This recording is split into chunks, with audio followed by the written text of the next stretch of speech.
everyone, welcome back. Hope you have watched the last two episodes of me.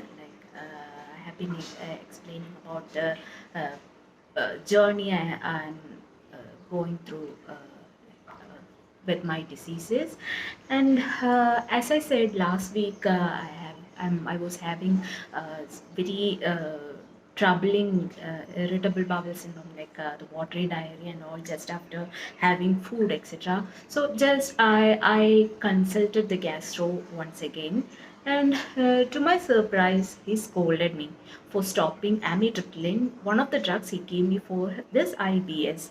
And even after telling that, my rheumatologist has asked me to stop this amitriptyline because I was admitted, uh, because I was experiencing the some sort of tremors, some sort of like shakiness, chills, etc. Like I can't explain. I can't show it outside. I was experiencing very much, pretty much discomfort that I couldn't stand up, I couldn't walk, etc. So I got admitted, and my rheumatologist stopped this drug. And but that doctor was very much. He got very much angry, and he scolded me, and he referred to me to a psychiatrist. Yes, a psychiatrist.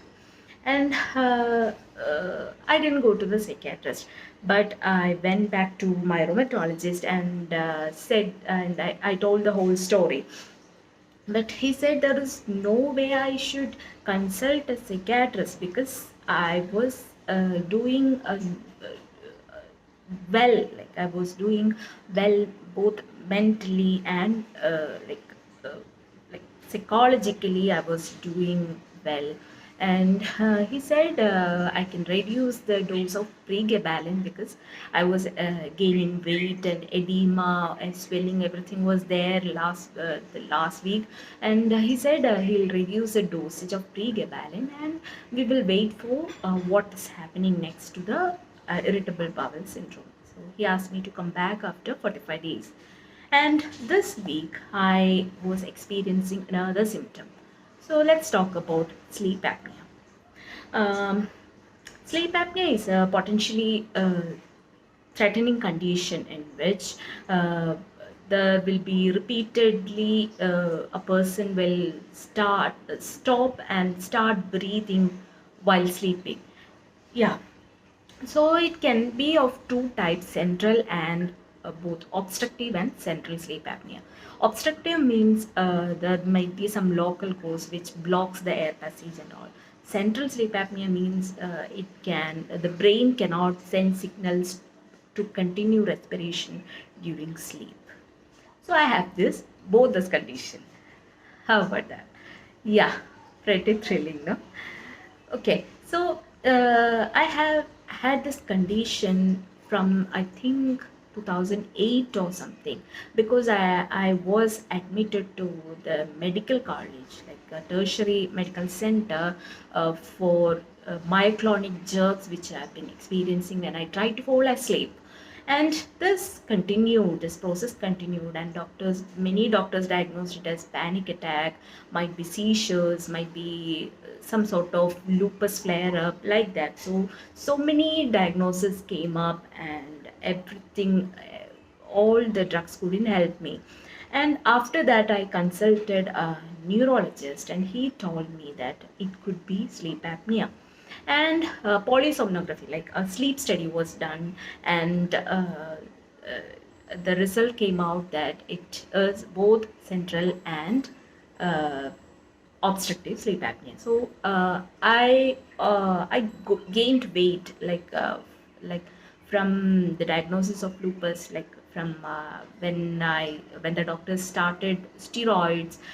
From that time onwards, I was gaining weight, and might be this obesity might have contributed to this obstructive sleep apnea, because fat deposits might have uh, been there, like around my air passage itself. And so this lupus, fibromyalgia, and obesity might have contributed to this sleep apnea. So the symptoms is like, I experience is like I snore, I gasp and wake up during sleep, I uh, sleep during daytime, especially during work. Yeah. So, and I feel tired all the time, all the daytime. I feel so tired. I can't concentrate on things. When I read something, I fell asleep. I fall asleep, or like I can't understand what I reading. Like that. Things are pretty much interesting, and yeah. It was my birthday last week, and my friend took me to for a trip, and I love traveling and I love photography. And when I travel, usually I don't sleep. Even at night, I love night driving, going for a night drive, etc. So I don't sleep and I look for frames. Because I'm a photographer. I look for frames which convey something, which conveys a story, emotions, which might be poetic, like that. So I don't sleep usually, but this week I was sleeping all the way, and my friend had to wake me up to see the sceneries, see the sunset, to see the fog coming, etc. So it was like, I was pretty much disturbed because I was sleeping all the way. And yeah, so the sleep apnea was diagnosed, I think, in November or something. So I sorry, my ENT and my neurologist asked me to told me that I have to use a CPAP, a machine, to control my breathing, to control my what do you say, yeah, to help me help my breathing, to maintain my breathing. I have to use a CPAP because I have to get a good night's sleep, like because this sleep like this disturbance in sleep causes all the tiredness, all the sleep uh, dizziness, everything during the daytime. So I have to sleep. I have to get a good night's sleep, and yeah, this was my this week's experience. And yeah, I want to hear your opinions, your questions regarding this, your suggestions to improve my channel, to improve my what do you say, the my kind of explanation, my way of explanation, or my whatever you want to tell me, you can type in the comment box below. And yeah, keep watching. See you next week. Thank you.